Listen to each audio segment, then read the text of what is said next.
اعتکاف په درې قسمه باندې دی. یو اعتکاف واجب دی. اعتکاف واجب هغه اعتکاف ته ویل شي چې یو سړی نظر وکړي، منښت وکړي په ځان باندې چې زه به 3 ورځې اعتکاف کوم، یو ورځ به یو شپه به اعتکاف کوم، هفته به کوم، 10 ورځې به اعتکاف کوم. یو دا طریقه ده. دویم دا دی چې خپل اعتکاف په یو کار باندې معلق کړو. که چېرې زما نوکري وشو نو زه به 15 ورځې اعتکاف کوم، نو دا منښت ده، دا اعتکاف واجب دی، دا په ځان باندې دی واجب کو. نو په دغه واجب اعتکاف کې د اعتکاف سره روزه نیول هم سره لازم دي. نو روزه ورسره لازم دي، دا واجب اعتکاف دی. او دویم اعتکاف هغه سنت اعتکاف دی، سنت مؤکده علی الکفایه ورته ویل شي.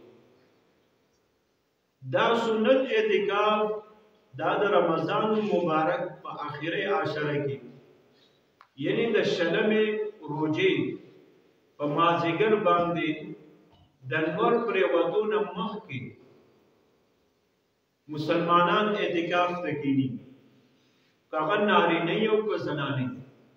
نارینه په جامع مسجد کې هغه جمعات کې چې په هغې کې 15 وخته پابندۍ سره جماعت کېږي، نو په هغه جماعت کې په شلمه روزه باندې د لمر پرېوتو نه مخکې د اعتکاف ځای ته داخلېږي. او د اختر شپه، یعنی کله چې د اختر اعلان وشي، میاشت ولیدلی شي، نو هغه وخته پورې چې کوم دی دا سنت اعتکاف رمضان مبارک کې کولی شي.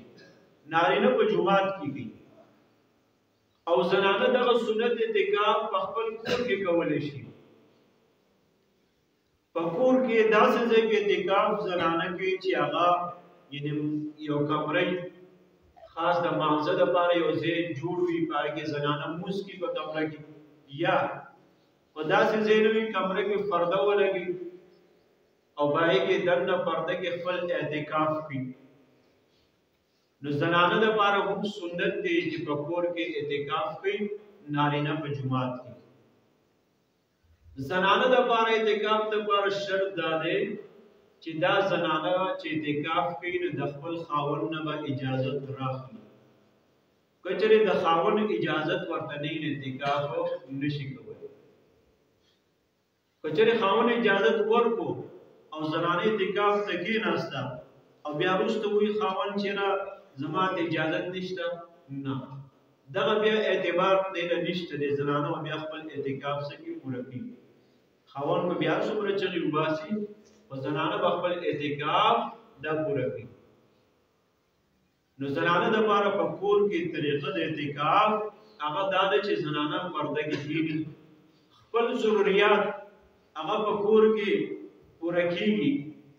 په د خوراک څښاک راغستو څوک وي، ټیک ته خوراک راوړي، دا په خپل ځای ناست دي. قضای حاجت او داسه وغیره دا پاسېدی شي. که چېرې د خوراک ورکولو څوک نه وله نو په خپله پاسېدی شي او د نغري نه ځان د خپل خوراک راغستی شي. د دې نه علاوه زنانه کوشش دا کوي چې په کور کې اعتکاف وکړي او اعمال، تلاوت، ذکر او اذکار په هغې کې خپل وخت تېر کړي. نو دا سنت اعتکاف دی، نارینه او زنانه دواړه یې کولی شي. نبی کریم صلی الله علیه وسلم په اولنۍ عشره کې هم اعتکاف کړی، په دویمه کې هم کړی دی، او په آخري عشره کې هم نبي علیه السلام اعتکاف کړی دی. او ډبل یعنی آخري 2 عشرې هم نبي علیه السلام اعتکاف کړی.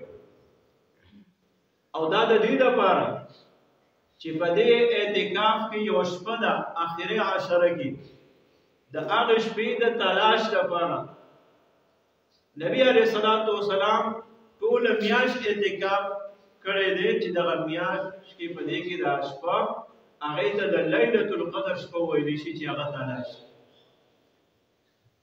اوس نارینه اعتکاف کوي نو د نارینه د اعتکاف لپاره شرط دا دی چې دی یو خو بالغ وي. بعض علماء لیکلي دي چې بالغ نه چې دی سمجھدار وي چې د اعتکاف مسائل پیژني او دارنګه د جمعات آداب پیژني نو دی بیا اعتکاف کولی شي. خو کو بالغ وي نو بیا ډیره بهتره ده چې بالغ عاقل د اعتکاف ته کیږي. نو بهتره ده چې داسې اعتکاف وکړل شي. اعتکاف سنت علی الکفایه ده، سنت موقته علی الکفایه ورته ویل شي. د دې وجنه کچره په محله کې یو کس 2 3 یا څومره کېږي نو د ټول محله او د ټول کلی غاړه په خلاصي ګناه نه بچ کی. کچره ټول کلی یو محله کې څوک اعتکاف ته نارینه او کې نه ناستو نو دغه ټول کلی په دې باندې سوي سنت پر خودو باندې ګناهګار. نو کوشش دا وکړو چې د اعتکاف د لپاره د وسنه چې کوم د نن خپل ترتیب هغه برابر هر څومره کسان چې کیږي ځکه اعتکاف کې ډېر زیات ثواب دی. المعتکف یعتکف الذنوب كلها ويجري له الحسنات كلها. اعتکاف کوونکې چې کوم دی ټول ګناهونه پرېږدي.